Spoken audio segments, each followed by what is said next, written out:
യേശുവിൽ ഏറ്റവും പ്രിയപ്പെട്ടവരെ, എല്ലാവരും വളരെ സന്തോഷത്തോടെ ഇരിക്കുക. ഇന്ന് നിങ്ങൾക്ക് വേണ്ടി, നിങ്ങളുടെ ഭവനത്തിന് വേണ്ടി പ്രത്യേകം പ്രാർത്ഥിക്കുന്നു. കൺവെൻഷന് വേണ്ടി ഈ മാസം 15-ാം തീയതി നടക്കുന്ന കൺവെൻഷന് പ്രാർത്ഥിക്കുന്നുണ്ടല്ലോ. ഒത്തിരി പേര് വരാൻ ആഗ്രഹിച്ച് വിളിക്കുന്നുണ്ട്. ഒത്തിരി സന്തോഷം. എല്ലാവരെയും സ്വാഗതം. ഈ മാസം 22 മുതൽ നടക്കുന്ന ഉപവാസ നിയോഗ പ്രാർത്ഥനയെ നമുക്ക് ഓർക്കാം, പ്രാർത്ഥിക്കാം, അറിയിക്കാം. ദൈവം നിങ്ങളെ സഹായിക്കട്ടെ. ഒരു നിമിഷം നിങ്ങൾക്ക് വേണ്ടി പ്രാർത്ഥിക്കുന്ന കർത്താവേ, ഇന്ന് ഈ വചനം ശ്രദ്ധിക്കുന്ന ഓരോ വ്യക്തികളെയും, കുടുംബത്തെയും, എല്ലാ പ്രായത്തിലുള്ളവരെയും, ജാതിമതഭേദമന്യേ, സഭാവ്യത്യാസമന്യേ എല്ലാവരെയും ഓർക്കുന്നു. അവർക്ക് വേണ്ടി പ്രാർത്ഥിക്കുന്നു. ദൈവാനുഗ്രഹത്തിൻ്റെ നന്മകളുണ്ടാകട്ടെ എന്ന് പ്രാർത്ഥിച്ചുകൊണ്ട് ഈ വചനം നമുക്ക് കേൾക്കാം. 1 രാജാക്കന്മാരുടെ പുസ്തകം 17-ാം അധ്യായം 1 മുതൽ 7 വരെയുള്ള വാക്യങ്ങളാണ് വായിക്കുന്നതെങ്കിലും അതിൻ്റെ പ്രസക്തമായ ഭാഗങ്ങളാണ് ഈ ചുരുങ്ങിയ സമയത്ത് ശ്രദ്ധിക്കുന്നത്. 17-ാം അധ്യായം 2-ാമത്തെ വാക്യം, കർത്താവ് ഏലിയായോട് അരുളി ചെയ്തു, നീ പുറപ്പെട്ട് ജോർദാന് കിഴക്കുള്ള കെറീത്ത് അരുവിക്ക് സമീപം പോയി ഒളിച്ച് താമസിക്കുക. നിനക്ക് അവിടെയുള്ള അരുവിയിൽ നിന്ന് വെള്ളം കുടിക്കാം. ഭക്ഷണം തരുന്നതിന് കാക്കകളോട് ഞാൻ കൽപ്പിച്ചിട്ടുണ്ട്.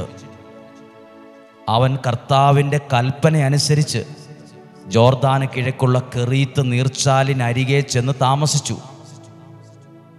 6-ാമത്തെ വാക്യം, കാക്കകൾ കാലത്തും വൈകിട്ടും അവന് അപ്പവും മാംസവും കൊണ്ടുവന്ന് കൊടുത്തു.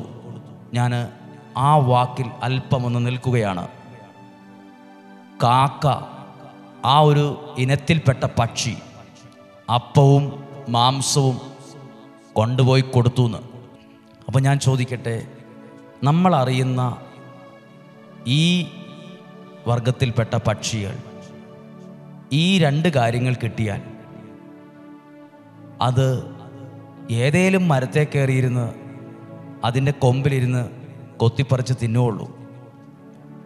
പിന്നെ ഇതെങ്ങനെയാണ് കൃത്യതയോടെ എത്തിച്ചു കൊടുക്കുന്നത് കണ്ടോ? വഴി തെറ്റാതെ അത് എത്തേണ്ട സ്ഥലത്ത് എത്തിയത് കണ്ടോ? അത് എല്ലാ പക്ഷികളെപ്പോലെയുള്ളൊരു സാധാരണ പക്ഷിയല്ല. ദൈവത്തിൻ്റെ നിയോഗം കിട്ടിയൊരു പക്ഷിയാണ്. ദൈവത്തിൻ്റെ ഒരു വിളി കിട്ടിയ പക്ഷിയാണ്. കാക്കയോട് കൽപ്പിച്ചിട്ടുണ്ട് ഇന്നതുപോലെ ചെയ്യാൻ. ആ കാക്കയ്ക്ക് കിട്ടിയ ഒരു നിയോഗമാണ്. ആ നിയോഗമുള്ള ആ പക്ഷിയാണ് അത് അപ്പുറത്തെ മരത്തിലിരുന്ന് കൊത്തിപ്പറിച്ച് തിന്നുന്നോ, അതൊന്നും പകുതി അവിടെ എത്തിയില്ല, പകുതി അങ്ങോട്ട് പോയി ഇങ്ങോട്ട് പോയി അത് കളഞ്ഞു എന്നല്ല, അത് കൃത്യതയോടെ എത്തിച്ചു. ഞാനും പ്രാർത്ഥിക്കുന്ന ഈ വചനമൊക്കെ കേൾക്കുമ്പോൾ ദൈവത്തിൻ്റെ നിയോഗമുള്ളൊരു ശുശ്രൂഷയാണിത്. എന്തിനെന്നറിയാം? ദൈവം ഏൽപ്പിച്ച കുറച്ച് നിയോഗമുണ്ട്. അപ്പവും മാംസവും പോലെ അതെത്തേണ്ട ജീവിതങ്ങളിൽ, കുടുംബങ്ങളിൽ, വ്യക്തികളിൽ അതെത്തിച്ചു കൊടുക്കുന്ന ശുശ്രൂഷയാണിത്. അതെത്തിച്ചു കൊടുക്കുവാണ്. ഞാൻ അങ്ങനെയാണ് പ്രാർത്ഥിക്കുന്നത്. താവി വചനം കേൾക്കുമ്പോൾ ഞങ്ങളിൽ ദൈവമേ അങ്ങ് നൽകിയ ഈ പ്രിയപ്പെട്ടവർക്ക് കൊടുക്കാൻ ഏൽപ്പിച്ച ഓരോ അനുഗ്രഹവും എത്തേണ്ട വ്യക്തികളിൽ എത്തണം, കിട്ടേണ്ട വ്യക്തികളിൽ അത് കിട്ടണം, അതനുഭവിക്കാൻ കഴിയണം. ഞാൻ നിങ്ങളോട് ഈ വാക്യം പറയുന്നത്, ദൈവം കൊടുത്തേൽപ്പിച്ച അപ്പവും മാംസവും വഴി തെറ്റാതെ കൃത്യമായിട്ട് അവിടെ എത്തി, ആ വ്യക്തിയിൽ തന്നെ എത്തി. ഇതുപോലെ ഇന്ന് വചനം കേൾക്കുമ്പോൾ നിങ്ങൾക്കുള്ള അനുഗ്രഹം നിങ്ങളിൽ തന്നെ എത്താൻ ഇടവരട്ടെ. നിങ്ങളുടെ കുടുംബങ്ങളിൽ തന്നെ അത് വന്നു ചേരട്ടെ. നിങ്ങളുടെ മക്കളിൽ അത് വരട്ടെ. ഒരെണ്ണം പോലും ഒരു അനുഗ്രഹവും നഷ്ടപ്പെട്ടു പോകും. ദൈവം തന്നതൊക്കെയും എൻ്റെ കുടുംബത്തിൽ വരണം. ദൈവം അനുഗ്രഹിച്ച് തന്നതൊക്കെ എനിക്ക് എൻ്റെ കൈകളിൽ സ്വീകരിക്കാൻ കഴിയണം. ഈ മാസം 22 മുതൽ 31 വരെ, ഈ മാസം അവസാനം 10 ദിവസം ഉപവാസത്തോടെയുള്ള നിയോഗ പ്രാർത്ഥനയാണ്. എന്ന് പറഞ്ഞാൽ ദിവസത്തിലെ ഒരു നേരത്തെ ഭക്ഷണം ഒഴിവാക്കി ജീവിതത്തിൻ്റെ പ്രധാനപ്പെട്ട 3 നിയോഗങ്ങൾ എഴുതി വച്ച് ആ നിയോഗത്തിന് വേണ്ടി പ്രാർത്ഥിക്കുകയാണ്, സ്കൂളൊക്കെ തുറക്കുന്നതിന് മുമ്പ്. അപ്പം നിങ്ങൾ ശ്രദ്ധിച്ചു കാണും, ഇന്ന് കേട്ട വചനത്തിൽ ഒരു കാക്കയുടെ കയ്യിൽ അപ്പവും മാംസവും കൊടുത്തു. അത് പറന്ന് ആ പ്രവാചകൻ ഇരിക്കുന്ന കെറീത്ത് അവിടെ തന്നെ കൊണ്ടുപോയി കൊടുക്കുന്നു. വീണ്ടും വരുന്നു. അങ്ങനെ രാവിലെയും വൈകുന്നേരം കൃത്യതയോടെ കൊണ്ടു കൊടുക്കുവാണ്. അതിനകത്തൊരു കൃത്യത കണ്ടോ? ദൈവം ഏൽപ്പിച്ചത് നിയോഗ പ്രാർത്ഥനയിലൂടെ നിങ്ങളുടെ കരങ്ങളിൽ എത്താൻ കാരണമാകും. ഞങ്ങളുടെ കയ്യിൽ ദൈവം തന്ന അനുഗ്രഹങ്ങളുണ്ട് നിങ്ങൾക്ക് തരാൻ. അതാണ് ഇങ്ങനെയുള്ള പ്രാർത്ഥനകളൊക്കെ. ഉപവാസം നിങ്ങൾ മാത്രമല്ല, ഞാനും നിങ്ങൾക്ക് വേണ്ടി ദിവസത്തിലെ ഈ 10 ദിവസം ഒരു നേരത്തെ ഭക്ഷണം ഉപേക്ഷിച്ച് ഉപവാസം എടുത്ത് പ്രാർത്ഥിക്കും. എൻ്റെ കൂടെയുള്ള പ്രിയപ്പെട്ടവരും ആ ഒരു നിയോഗത്തിൽ പങ്കെടുക്കുമെന്ന് ഞാൻ വിശ്വസിക്കുന്നു. അപ്പോൾ നിങ്ങൾക്ക് വേണ്ടി ഞങ്ങൾ കുറച്ചു പേർ ഉപവാസമെടുത്ത് പ്രാർത്ഥിക്കുകയാണ്.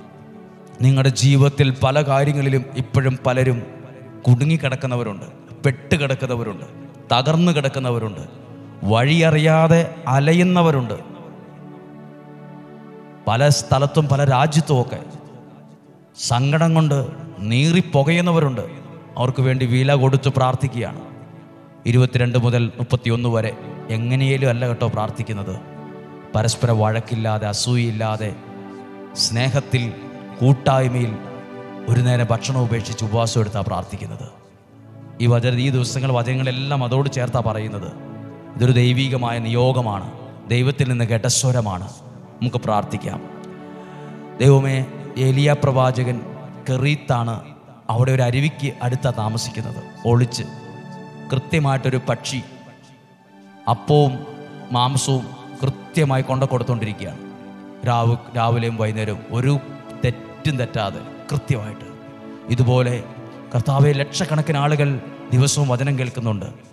അവരിലേക്ക് കൊടുക്കേണ്ട അനുഗ്രഹങ്ങൾ കൃത്യതയോടെ എത്തിക്കാൻ കർത്താവ് ഈ ശുശ്രൂഷ കാരണമാകണം, ഈ നിയോഗം കാരണമാകണം.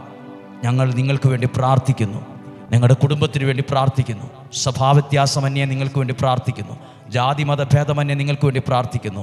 നിങ്ങൾക്കുള്ള അനുഗ്രഹം നിങ്ങളുടെ കൈകളിൽ തെറ്റാതെ എത്തണം. അത് എവിടെയെങ്കിലും പോകരുത്, നഷ്ടപ്പെട്ടു പോകരുത്, കളഞ്ഞു പോകരുത്. നാളെ കണ്ടില്ല, കേട്ടില്ല, അറിഞ്ഞില്ല എന്നൊന്നും പറയരുത്. അത് നിങ്ങൾക്ക് അനുഭവിക്കാൻ കഴിയണം. ഏലിയായുടെ ജീവിതത്തിലേക്ക് വന്ന അപ്പവും മാംസവും ഏലിയ ഭക്ഷിച്ചു, അനുഭവിച്ചു, അതിൽ അങ്ങനെ ജീവിച്ചു എന്ന് പറയുന്നത് പോലെ നിങ്ങൾക്ക് ലഭിക്കുന്ന അനുഗ്രഹം അനുഭവിച്ച അനുഭവത്തിൽ ജീവിക്കാൻ കഴിയണം, സാക്ഷ്യമായി മാറാൻ കഴിയണം. 3 നിയോഗങ്ങൾ നേരത്തെ എഴുതി വയ്ക്കുക, നിങ്ങളുടെ പ്രാർത്ഥനാമുറിയിൽ വയ്ക്കുക, ദൈവവചനത്തോട് ചേർത്ത് വയ്ക്കുക. ആ 10 ദിവസം കേൾക്കുന്ന വചനത്തിൽ ഒരു നേരം ഭക്ഷണം ഉപേക്ഷിച്ച് ഉപവാസമെടുത്ത് പരസ്പര വഴക്കില്ലാതെ, ദേഷ്യമില്ലാതെ, വാശി വൈരാഗ്യമില്ലാതെ, ആരോടും പിണങ്ങിയിരിക്കാതെ, ഞാനാണോ വലുത് നീയാണോ വലുതെന്ന് ചോദിച്ച് അസ്വസ്ഥതയുണ്ടാകാതെ ഒരു മനസ്സോടെ ദൈവത്തിൽ ആശ്രയിച്ച് പ്രാർത്ഥിക്കുന്ന 10 ദിവസമാണ്. അത് നിങ്ങളുടെ കുടുംബത്തിൽ വലിയ വിടുതൽ കൊണ്ടുവരും, മാറ്റം കൊണ്ടുവരും. തലമുറകളിൽ നമ്മൾ അറിയാത്ത നന്മകൾ കയറി വരും. നമുക്ക് പ്രാർത്ഥിക്കാം. ഈ ദിവസം കളയരുത്. ഈ മാസം 15, 16, 17, 18 കൺവെൻഷനുണ്ട്. പ്രാർത്ഥിക്കുക. എല്ലാവരെയും സ്വാഗതം ചെയ്യുന്നു. ഈശോയുടെ ആശീർവാദം സ്വീകരിക്കാം. നമ്മുടെ കർത്താവ് ഈശോ മിശിഹായുടെ കൃപയും പിതാവായ ദൈവത്തിൻ്റെ സ്നേഹവും പരിശുദ്ധാത്മാവിൻ്റെ സഹവാസവും നിങ്ങളോടുകൂടെ, നിങ്ങളുടെ പ്രാർത്ഥനയിൽ, നിങ്ങളുടെ കുടുംബത്തിൽ, നിങ്ങളുടെ ആരോഗ്യത്തിൽ, നിങ്ങളുടെ നിയോഗത്തിൽ എല്ലാം കൂടെ ഉണ്ടായിരിക്കട്ടെ. ദീർഘായുസ്സും ആരോഗ്യം ഉണ്ടാകട്ടെ. ഒത്തിരി അനുഗ്രഹങ്ങൾ നിങ്ങളുടെ കൈകളിൽ എത്താനിടയാകട്ടെ. ഒന്നും മാറിപ്പോകരുത്. ദൈവം എന്തൊക്കെ തരാൻ ആഗ്രഹിച്ചു അതെല്ലാം നിങ്ങളുടെ കുടുംബത്തിൽ, ജീവിതത്തിൽ വരട്ടെ. സന്തോഷവും സമാധാനവും ഉണ്ടാകട്ടെ. ദീർഘായുസ്സും ആരോഗ്യം ഉണ്ടാകട്ടെ. രോഗങ്ങളിൽ നിന്നും, അപകടത്തിൽ നിന്നും, ദുർമരണത്തിൽ നിന്നും നിങ്ങളെ സംരക്ഷിക്കട്ടെ. ചതിയിൽ നിന്നും, വഞ്ചനയിൽ നിന്നും ദൈവം സൂക്ഷിക്കട്ടെ. ദീർഘായുസ്സും ആരോഗ്യവും സന്തോഷവും സമാധാനവും തരട്ടെ, ഇപ്പോഴും എപ്പോഴും എന്നേക്കും. ആമേൻ. നാളെ നമുക്ക് ഒരുമിച്ച് കാണാം, ഒരുമിച്ച് പ്രാർത്ഥിക്കാം. ഉപവാസ നിയോഗ പ്രാർത്ഥനയെക്കുറിച്ച് സാധിക്കുന്ന എല്ലാവരെയും അറിയിക്കുക. നമുക്ക് പങ്കെടുക്കാം. ആരെ നിർബന്ധിച്ച് പങ്കെടുപ്പിക്കരുത്. പറയുക. അവർക്ക് മനസ്സിൽ പ്രചോദനം കിട്ടുമെങ്കിൽ പങ്കെടുക്കട്ടെ, പ്രാർത്ഥിക്കട്ടെ. ദൈവത്തിലൂടെ, ദൈവവചനത്തിലൂടെ. ഒരു കാര്യം ഇങ്ങനെയാണ്, ദൈവത്തിൻ്റെ അനുഗ്രഹം ദൈവത്തിൽ നിന്നും ദൈവവചനത്തിൽ നിന്നുമാണ് വരുന്നത്. അത് സ്വീകരിക്കാൻ നമുക്ക് ഒരുങ്ങാം. നാളെ 5:30 നമുക്ക് ഒരുമിച്ച് കാണാം. ദൈവം നമ്മെ സൂക്ഷിക്കട്ടെ. ഇത് അയച്ചു കൊടുക്കുക. ദൈവം നമ്മെ സഹായിക്കട്ടെ. ആമേൻ.